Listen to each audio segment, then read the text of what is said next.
સુરતના કુખ્યાત ચિરાગ ગોટીનો બિલીમોરા પોલીસે મેળવ્યો કબજો। વર્ષ 2024માં પોતાના પાર્ટનરને ઓફિસમાં ગોંધી રાખી માર મારવાના મામલે ચિરાગ ગોટી સામે ગુનો નોંધાયો છે।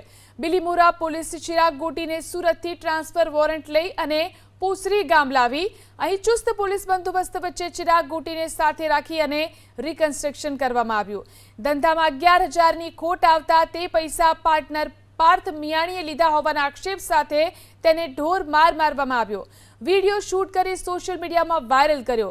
મારને કારણે પાર્થને પગમાં ફ્રેક્ચર થયું અને જાનથી મારી નાખવાની પણ ધમકી આપી, જેથી માર મારવો, અપહરણ, પૈસાની ઉઘરાણી જેવી કલમ હેઠળ ગુનો નોંધવામાં આવ્યો છે।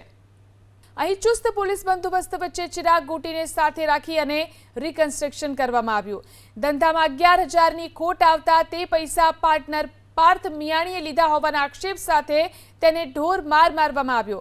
વિડીયો શૂટ કરી સોશિયલ મીડિયામાં વાયરલ કર્યો।